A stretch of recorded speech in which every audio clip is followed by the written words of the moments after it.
Y en este episodio de Prietos en Aprietos. ¿Te faltó certificado por el colegio? No, es que es una expo reciclada de la misión inter. Habrá terminado el otro blanco de su exposición. Lo averiguaremos. En Prietos en Aprietos.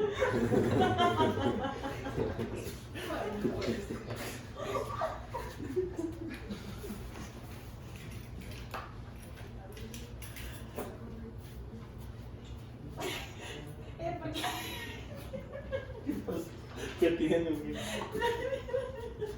Bueno, Estoy intrigado. el autor Jorge Blanco, Porque el psicólogo internista, doctor. médico internista, certificado.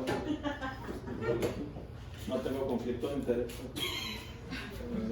No, pues ya enseñando, continuando con el temario. El tema de hoy es tamponaje cardíaco y enfermedades del pericardio. Pues es una situación clínica grave, importante, que puede comprometer la vida, aunque no es tan frecuente, ¿no? Nos va a dar otro patrón hemodinámico de manera similar a los que hemos estado viendo, como en el distributivo cardiogénico, ¿no? Sin embargo, pues este es el menos común y casi siempre va a ser secundario a enfermedades del pericardio, que también pueden ser secundarias a procedimientos de intervencionismo, como las angioplastías, o a traumatismos.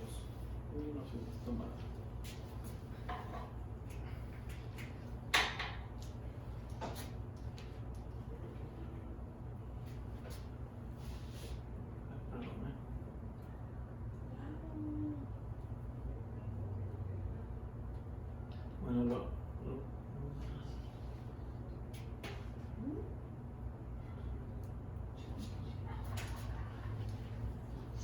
Bueno, los tópicos que vamos a ver es una introducción, una revisión sencilla de la anatomía del pericardio, las cuestiones de fisiopatología, la presentación clínica, el diagnóstico y el tratamiento.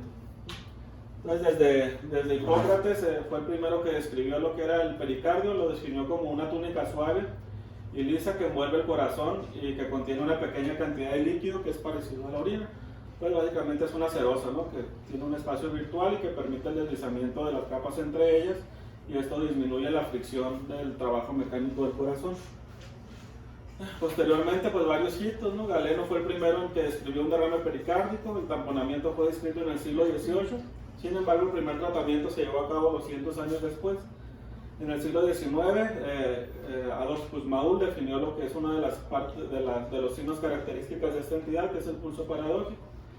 Y en 1935 Beck pues describió lo que es su tríade de Beck, que es pues también muy característico en esta entidad.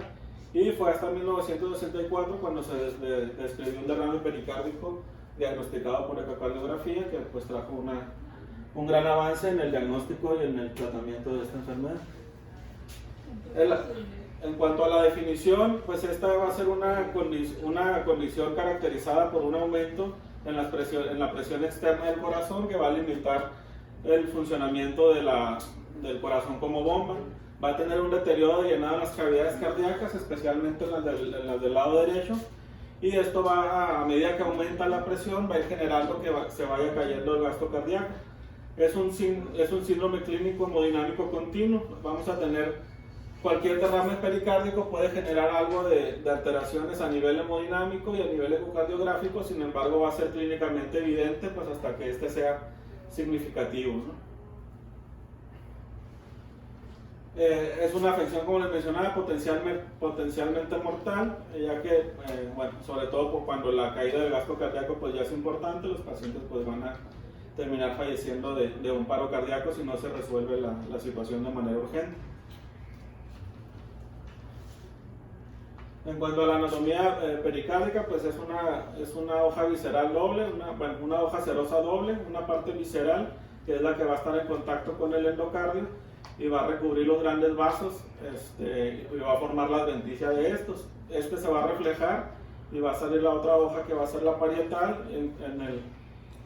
En el espacio entre ellos dos pues van a estar diferentes estructuras vasculares, y el pericardio se va a adherir también a los grandes vasos y al esternón. Es por eso que en algunas situaciones de trauma que incluyan esternón o grandes vasos podemos llegar a tener un derrame pericárdico aún sin haber tenido un daño específico sobre el miocardio. Sobre todo lo más importante desde el punto de vista histopatológico y fisiológico para la enfermedad del tamponaje cardíaco se va a centrar en el segmento parietal, que va a estar compuesto de colágeno y elastina. Sin embargo, pues va a ser un mayor porcentaje de fibras de colágeno. Esto va a hacer que el pericardio sea una estructura rígida, que no sea tan adecuada para tolerar aumentos de presión con una elastancia baja.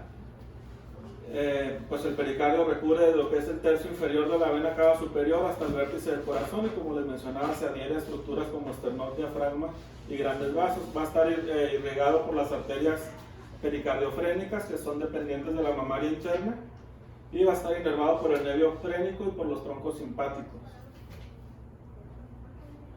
Cuanto a la fisiopatología, el líquido pericárdico normal tiene un volumen entre 15 y 50 mililitros que constantemente se está produciendo y tiene baja eliminación.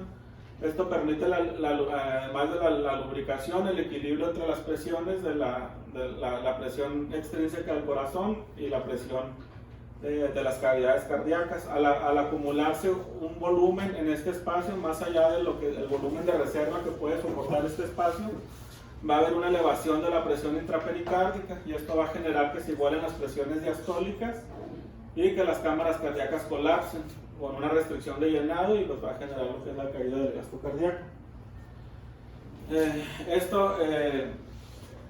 Va a haber dos maneras en que vamos a tener un tamponade o un derrame pericárdico, que sería la condición previa a que haya un derrame. No suele ser tan importante la cantidad del volumen que se acumule, sino la velocidad con que este se llena. Entonces vamos a dividirlo en agudos y crónicos. Sin embargo, en lo que revisé no hay una definición de temporalidad como tal, nada más se toma en cuenta que si es subyacente a una patología previa o crónica, o si es de una manera aguda debido a alguna complicación o algún traumatismo. Cuando el llenado es crónico, permite que se vaya distendiendo poco a poco el pericardio, que no se generen los cambios antes descritos, o que estos se generen hasta que se llegue a un volumen muy alto. Sin embargo, cuando es agudo, con volúmenes más bajos, se puede llegar a los síntomas que ahorita vamos a describir. Hay mecanismos contrarreguladores que obviamente van a ser más importantes en el crónico, porque van a dar el tiempo de adaptación. Estos van a ser por estimulación alfa y beta simpática, que van a condicionar un aumento de la frecuencia cardíaca, aumento de la presión venosa, una vasoconstricción periférica, aumento de la fracción de eyección y una derivación selectiva de sangre. Esto va a contraponerse al desarrollo de los síntomas, que pues suelen ser tardíos, ¿no? Bueno, pues esto es lo mismo que les comentaba. Hay un límite de estiramiento pericárdico que en la constante de tiempo se va a rebasar más rápido en un derrame agudo que en un derrame lento, y la respuesta del aumento de las presiones pues va a ser clínicamente evidente cuando se rebasa este límite de estiramiento pericárdico. Esto otro es lo que les comentaba ahorita, la presión transmural, que es la diferencia entre la presión extrínseca que hay hacia el corazón y la presión de las cavidades cardíacas.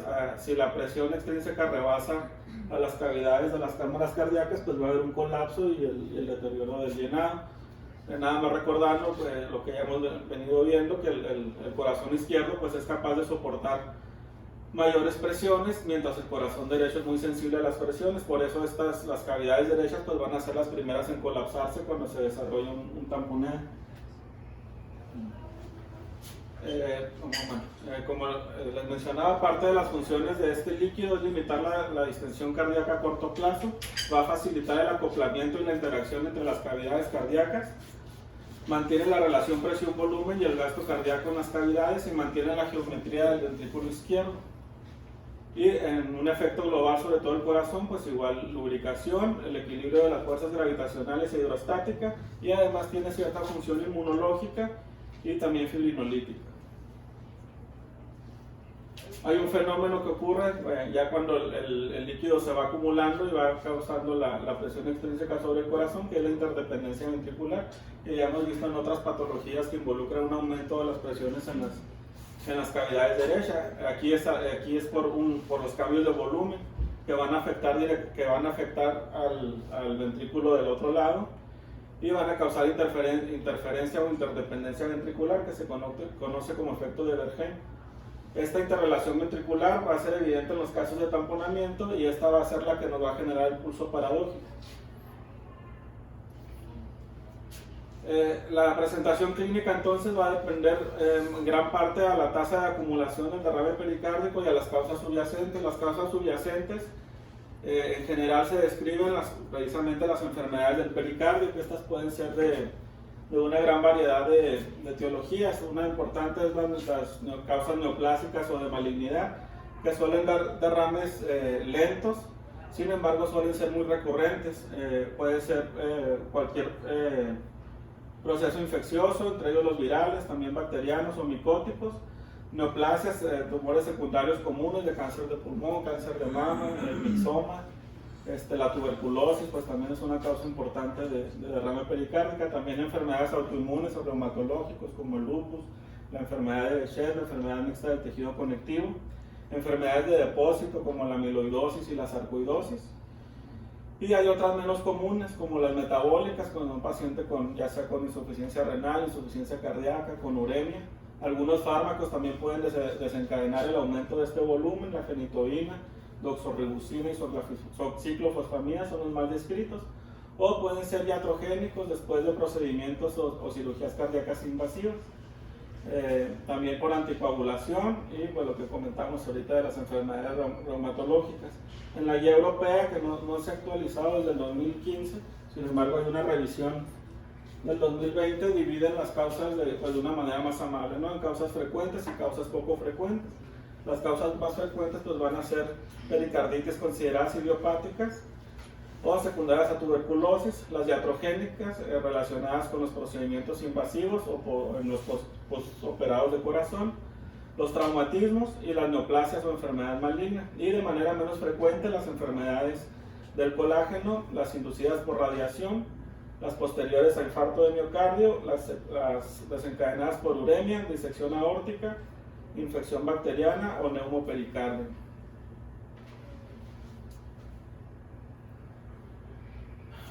Entonces, bueno, lo más común, como les mencionaba, va a ser el idiopático en un 23%, secundarios a malignidad en un 22%, iatrogénico 18%, infarto 8%, y cuestiones como tuberculosis 8%, insuficiencia renal 3% y de otras varias 18%.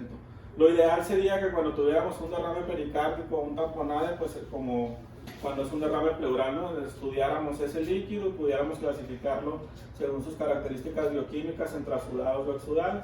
Los trasudados pues van a ser casi siempre secundarios a cuestiones de insuficiencia cardíaca, insuficiencia renal, radiación y uremia, mientras que los exudados pues van a estar asociados a neoplasias e infecciones. Y también podríamos clasificar directamente un derrame pericárdico infeccioso o sanguinolento según estas características. Sería importante estudiarlo muy similar a lo que son los criterios de Light para el derrame pleural en base a la gravedad específica del líquido, el nivel de proteína del líquido y la relación de proteína sobre ese líquido y el suero, que son los mismos valores de corte, ¿no? Mayor a 0.5 para exudado y la relación de HL mayor a 0.6 también para exudado, o que en el líquido haya una concentración de HL mayor a 200. Esto igual nos podemos valer de la glucosa y del colesterol como los criterios ampliados de Light para diferenciar cuando tengamos dudas. Un solo criterio pues nos estaría apuntando a que se trata de un exudado. También se recomendaría hacer citología, ya que veíamos la malignidad dentro de las principales causas, lo que es el PAP o cualquier otro estudio que pudiera hacer patología para diferenciar células malignas. Y biomarcadores, marcadores tumorales, antígeno carcinoembrionario entre otros, o la adenosine-desaminasa en pacientes que se sospeche de tuberculosis. O específicamente para cuestiones sobre todo virales, pues las reacciones en cadena de la polimerasa. Y no limitarnos a eso, el líquido pues debería ser tratado como cualquier muestra biológica que tenemos, mandar a cultivos, mandar a tinciones de Gram, tinta china, es decir, usar todas las herramientas diagnósticas que tengamos en el laboratorio. Específicamente en la cuestión del infarto, menos del 1% de los pacientes con infarto de miocardio que se llevan a fibrinolisis van a desencadenar el tamponade, y el riesgo realmente es aún menor en pacientes tratados con intervención percutánea. Cuando esto se presente, pues van a ser secundarias las complicaciones que veíamos en las clases anteriores, una ruptura de la pared libre del ventrículo izquierdo o a una pericarditis hemorrágica. Va a ser más frecuente en una disección aórtica, sin embargo, pues esta enfermedad pues es menos prevalente, por lo tal no tiene un aumento considerable en la frecuencia de tamponada de esta causa. Va a tener un espectro amplio, desde pacientes asintomáticos cuando la acumulación es lenta y crónica o cuando es de un volumen bajo, y esto permite que el pericardio se vaya adaptando al aumento del volumen y desarrolle menos aumento de la presión. Cuando se alcanza el umbral crítico de la presión intrapericárdica es cuando vamos a tener las manifestaciones clínicas. En los casos que son crónicos se dice que puede llegar a albergar el espacio pericárdico hasta un litro y hasta 2 litros según otra bibliografía. Y en los casos agudos se ha descrito que con volúmenes de entre 100 y 200 pueden ser suficientes para desencadenar el síndrome. La presentación clínica pues es una que también es muy florida, ¿no? Son muchos síntomas los que podemos observar.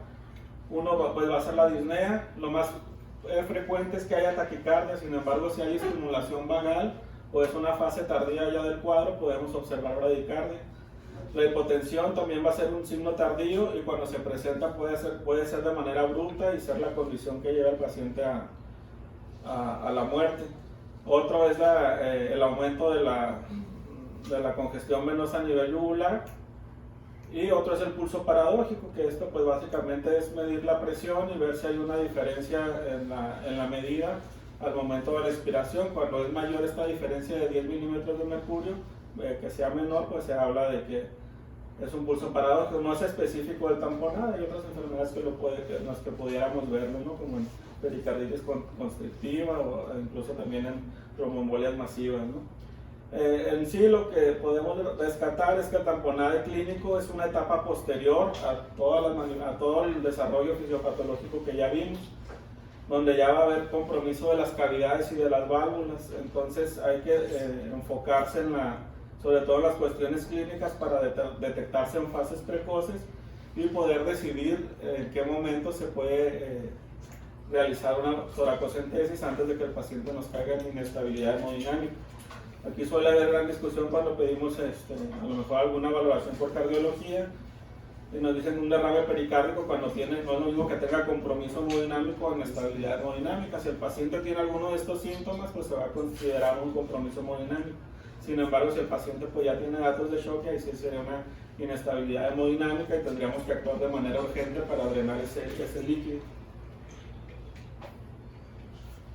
El diagnóstico pues se va a hacer en base a estos signos clínicos y a las modalidades de imagen, pero hay que a lo mejor no tanto en este entorno, pero sí puede pues siempre el ejercicio médico, ¿no? El basarnos en los antecedentes del paciente. Si él no tiene un diagnóstico específico que haya causado el tamponade sobre todo, entonces tenemos que ir a buscar síntomas sistémicos diversos que se asocien a esta etiología, a desde cuándo la tiene y a las comorbilidades que tenga el paciente. Generalmente cuando hacemos una buena revisión más o menos podemos dilucidar cuál es la causa que está generando este derrame. A la exploración física pues lo más frecuente es encontrar al paciente con angustia, con taquicardia, encontrarlo con antecedentes de que haya tenido un dolor paraesternal que mejore con la posición, es decir, que haya tenido previamente una pericarditis. Lo más característico es la triada de B, que se compone de la distensión de las venas yugulares, hipotensión y el velamiento de los ruidos cardíacos. Y también pudiéramos observar, observando la morfología de las presiones de la aurícula derecha, que hay un descenso abrupto de la onda X, que se debe pues precisamente al colapso auricular y al gradiente de regurgitación de la válvula tricuspidia sobre todo durante las fases inspiratorias, que sería la traducción, la traducción también del pulso paradójico, ¿no? En el electrocardiograma pues podemos encontrar también algunos datos, o igual si tenemos previos, pues buscar los datos de pericarditis en cualquiera de sus fases. o ya en un paciente con tamponade, lo que es más característico es la alternancia latido-latido.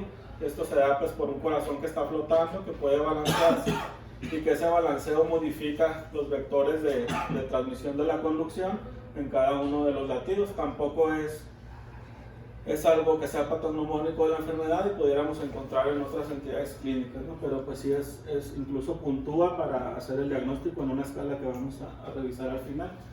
El método de imagen pues va a ser la ecocardiografía, modalidad de imagen de primera línea tanto para el diagnóstico como para el tratamiento y el seguimiento del tamponade. El modo B nos permite hacer una evaluación rápida del tamaño del derrame y cuál es su distribución, y pues nos va a ayudar a evaluar el éxito de la pericardiocentesis y también las recurrencias. Permite, como les mencionaba, hacer una estimación razonable del volumen total de un derrame. Aquí hay varias condiciones. Hay veces que podemos encontrar infiltración grasa en el espacio pericárdico normal que nos asemeje que hay un aumento del espacio. Este espacio tiene que prevalecer tanto en sístole como en diástole. Se habla de que cuando es de más de 2 centímetros puede llegar a ser clínicamente significativo en cualquier momento. Y para una cuantificación más exacta, pues se tendría que buscar la revisión, la isonación de todos los puntos ecocardiográficos y buscar si ese derrame está presente de manera global alrededor del corazón. Si este es mayor a 1 centímetro, se va a considerar un derrame grande, que generalmente va a ser mayor a 500 mililitros. Si estas son circunferenciales, también abarcan todas las paredes que valoremos con el ecocardiograma, pero el espesor es de menos de 1 centímetro, se va a considerar moderado, de 100 a 500 mililitros. Y los derrames pequeños, que van a ser menores de 100 mililitros, estos van a localizarse sobre todo por detrás del ventrículo izquierdo y suelen medir menos de 1 centímetro.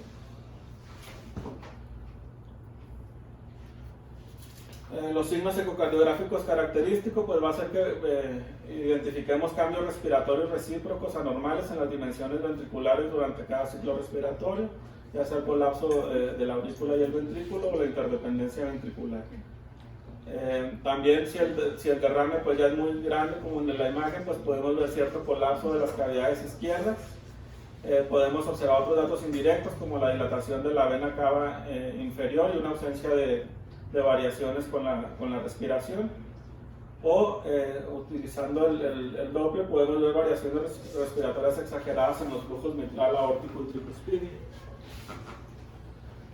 Esta tablita pues, nos habla de la sensibilidad y especificidad y valor predictivo de los signos ecocardiográficos. Los más importantes cuando se presentan juntos es el colapso de la aurícula y el ventrículo derecho, que van a ser muy específicos de ese corazón, de que ese corazón podría estar tamponeado, aunque pues podría ser también por otras causas, ¿no? Y pues sin embargo cualquier colapso nos va a dar una sensibilidad del 90%, entonces pues, sería lo más importante, verificar que no haya colapso de las cavidades.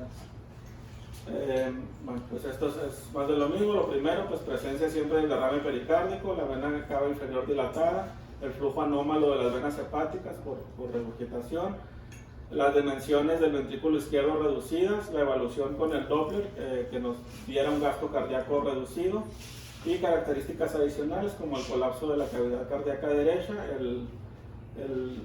la interdependencia ventricular y las variaciones de flujo que podemos observar con el Doppler. Son todos los datos que pudiéramos llegar a obtener. Sin embargo, pues lo más importante va a ser el ver pues, el derrame y hacer una medición.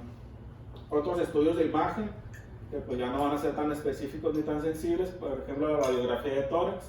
Vamos a ver una silueta cardíaca agrandada o corazón en gota, sobre todo en grandes derrames pericárdicos, y la radiografía pues no nos va a permitir distinguir si esto se trata de un evento agudo o crónico.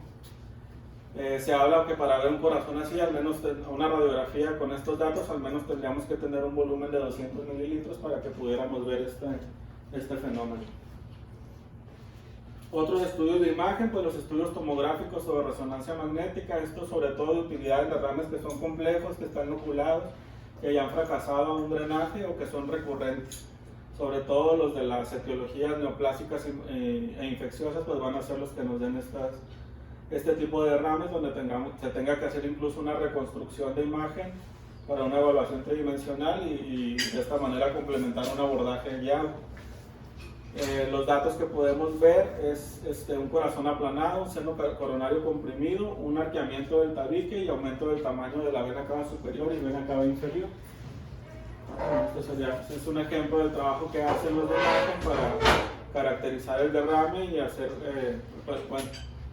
hacer una planeación sobre cómo se va a hacer ese drenaje. Esta tablita pues nada más es un resumen, ya sabemos, ¿no? La cardiomegalia en la radiografía de tórax, el electrocardiograma, que podemos encontrar alteraciones del ritmo como taquicardia o bradicardia, la alternancia eléctrica de los complejos QRS, el bajo voltaje o signos de pericarditis. En la TAC y la resonancia, el derrame, bueno, como ya mencionaba, de mayor utilidad en los localizados, pero lo que podemos observar es la deformidad y compresión de las cámaras cardíacas y datos de congestión venosa. En el ecocardiograma, pues la presencia del derrame pericárdico, el colapso de las cavidades, la ausencia de colapso de la vena cava inferior y el movimiento del tabique. Y con el Doppler, pues ver el aumento del flujo tricuspídeo y la disminución del flujo mitral durante la fase inspiratoria. Según las recomendaciones de la Guía Española de Cardiología, los pacientes con sospecha clínica de un tamponamiento cardíaco, lo primero que se debe hacer es valorar el tamaño y ver qué abordaje es el que nos queda más cerca o más fácil para la punción. Se recomienda la pericardiocentesis de urgencia o cirugía para el tratamiento del tamponamiento cardíaco. Una evaluación clínica razonable que incluya todos los hallazgos ecocardiográficos para orientar el momento de la pericardiocentesis. Y hay una recomendación de un sistema de clasificación, que es el algoritmo que vamos a ver al final. Aquí en estos pacientes, aunque estén en estado de choque, rara vez se van a beneficiar del uso tanto de vasodilatadores o de diuréticos o de inotrópicos, ¿no? Porque la cuestión de su problema muchas veces no va a ser ni la hipovolemia, y el corazón realmente tiene una contractilidad que sí puede desarrollar. El problema es que es una fuerza extrínseca la que lo está afectando, y pues solamente liberando esta presión pues vamos a llegar a la resolución del cuadro. El tratamiento pues va a ser crucial para la supervivencia y no debería de retrasarse una vez que se hace el diagnóstico si tiene datos de inestabilidad hemodinámica. La descompresión pues generalmente se lleva a cabo mediante una pericardiocentesis con la utilización de un drenaje continuo hasta tener un drenaje completo del líquido. Se pueden realizar también abordajes quirúrgicos. Esto tiene la ventaja, sobre todo cuando las causas son sistémicas, de que nos permite la toma de biopsias, o que la ventana pues la podemos estar utilizando para drenar continuamente cuando los drenajes son recurrentes. Lo recomendado es que tanto la elección del abordaje como durante el procedimiento pues estemos guiándolo mediante ultrasonido. El más común va a ser el abordaje subcostal o subsifoideo, aunque va a haber ocasiones, sobre todo en los derrames pequeños que se suelen ubicar detrás de la pared del ventrículo izquierdo, pues un abordaje apical esté más cerca de la muestra del derrame que deseamos drenar. Hay que tener precaución en el abordaje subsifoideo, que se atraviesa el lóbulo izquierdo, y pues sería la ventaja de hacerlo mediante ultrasonido, ¿no? Vamos a estar seguros de no atravesar estas estructuras. Cuando se opta por un abordaje intercostal, igual que en las toracocentesis o en la colocación de sondas, pues tratar de tener una disposición superior y evitar los elementos vasculares que discurren por debajo de las costillas. Y cuando la punción es izquierda, pues también hay alto riesgo de lesionar la lígula o el lóbulo inferior del pulmón izquierdo, ¿no? Y bueno, esta es una imagen del abordaje subsifoideo. Pues nada más no sé si ya hayan visto el procedimiento, ya lo hayan realizado. Muchas veces se hace hasta con un catéter venoso central. Se introduce la aguja. Anteriormente se guiaba por el electrocardiograma, ¿no?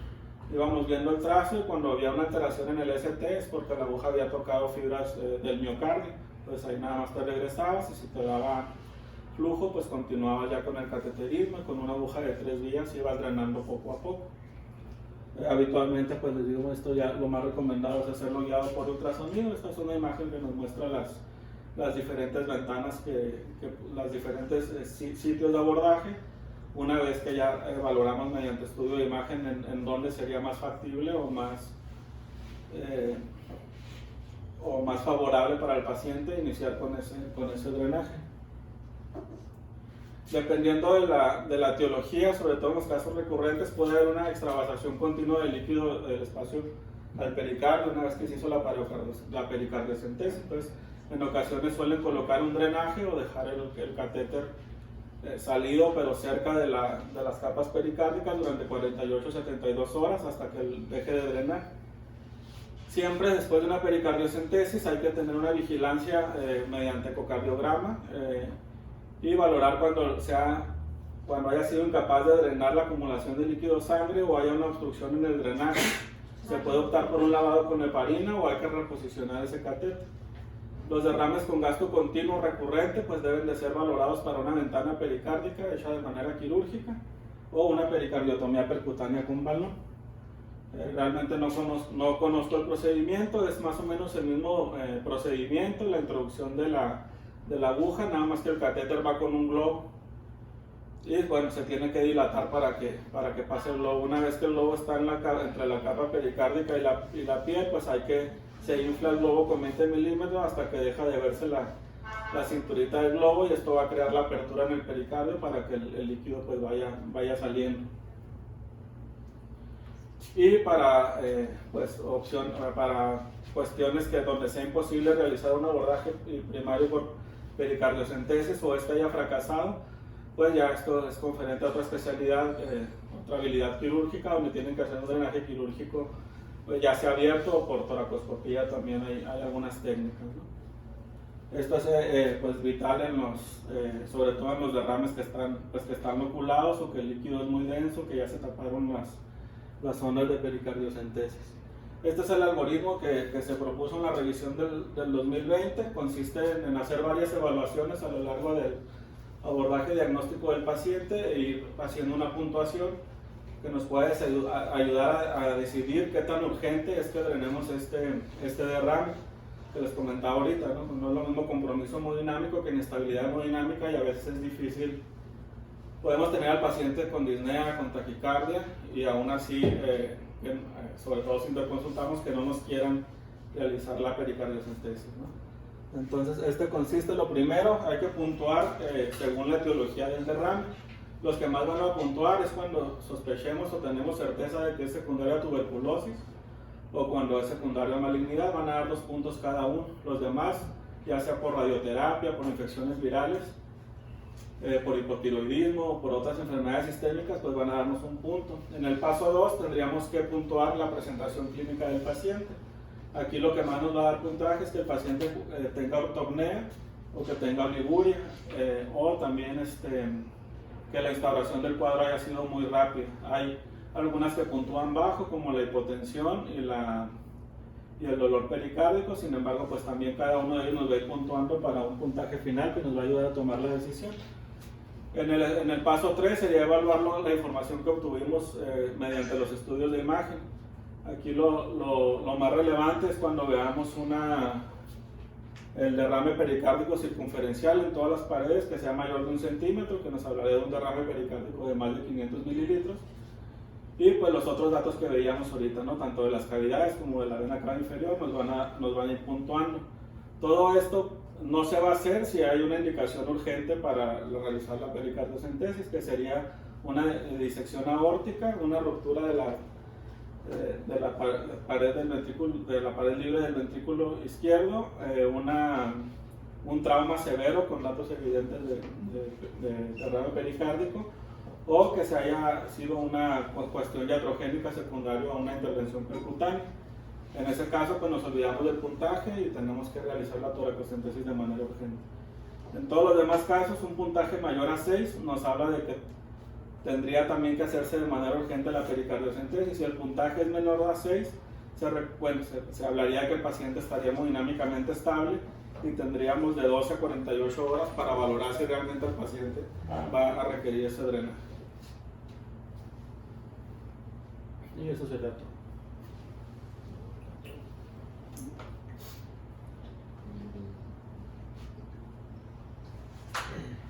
Pues no sé, las contraindicaciones, ¿no? Que está para la pericardiocentesis, que es situaciones en la población de tesis. Igual comentaba que pacientes con hipertensión pulmonar arriba de 27 milímetros de mercurio no está tan recomendado, no está recomendado hacer una pericardiocentesis dado que lo requiere el paciente porque es a lo mejor el derrame que tiene.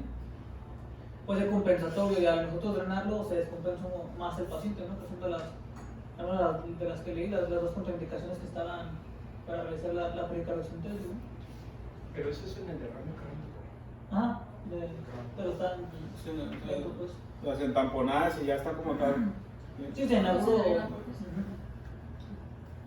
bueno, nada más en cuanto a las ventanas, ¿no? O sea, la subsifoidea realmente en casos de pues, emergencia, que sería el taponamiento, pues sería la elección, por el menor riesgo de complicaciones que tiene, ¿no? El apical, pues como dijo Jorge, como es la más cercana pues al sitio de drenaje, pues conlleva con el riesgo de la perforación incluso ventricular. Y por eso pues generalmente no se usa en situaciones de urgencia, y el paraesternal pues el incremento del riesgo del neuro, ¿no? Por lo que es pues lo ideal que sería ya. Y en caso de un paciente que estuviera en paro, que pues no tuviéramos como una etiología como bien establecida, en caso de tener una actividad eléctrica sin pulso, pues siempre sospechar que la causa es un taponamiento, y ahí tendría pues la relevancia el uso del ultrasonido. Las famosas HCT, ¿no?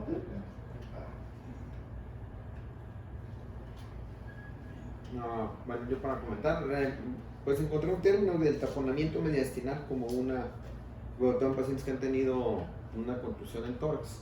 Habría que pues, evitar, bueno, es a veces complicado, pues, porque puede darte en el ultrasonido un hematoma sobre el pericardio, que venga un sangrado de origen del arco aórtico, y te puede dar datos similares. Hay una presión en la bifurcación de la arteria pulmonar, hay aumento del tamaño del ventrículo derecho por lo mismo, y aumento de la presión de la arteria pulmonar. Ahí lo que puede ser ayudarte en ese caso, que te esté dando el ecocardiograma, datos confusos, pues es regresar a la clínica, porque en un taponamiento mediastinal no hay por lo regular una congestión venosa, las venas del cuello pues notoria, pues como hay en un taponamiento cardíaco agudo.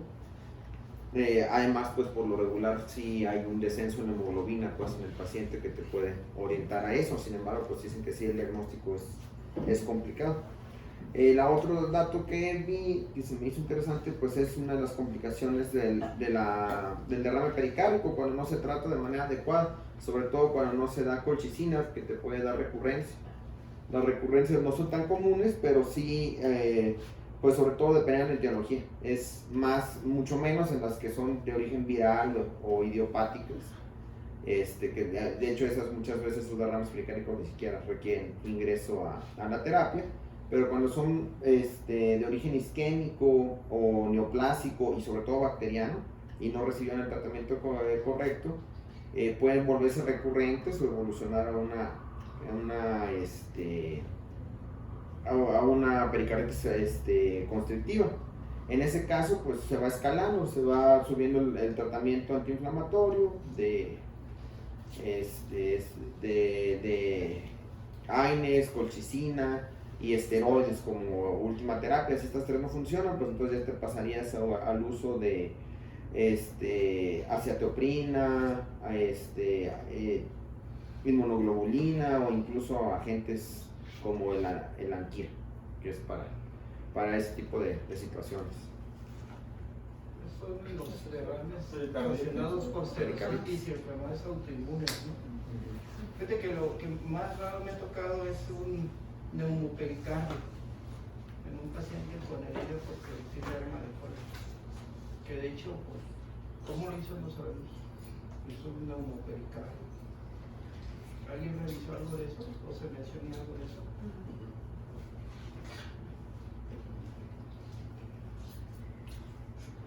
Que a fin de cuentas la situación es la misma, lo bajamos transitoriamente.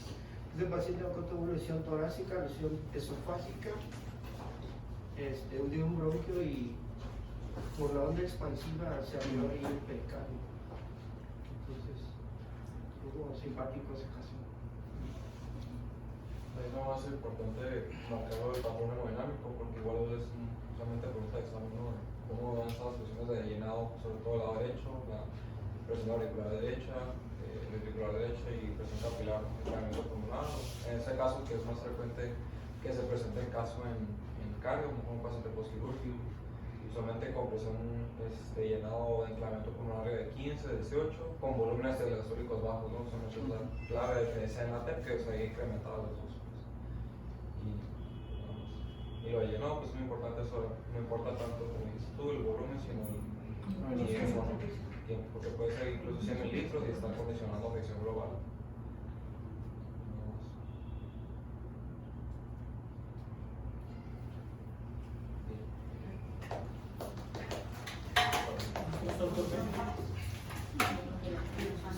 Peso menos del 100.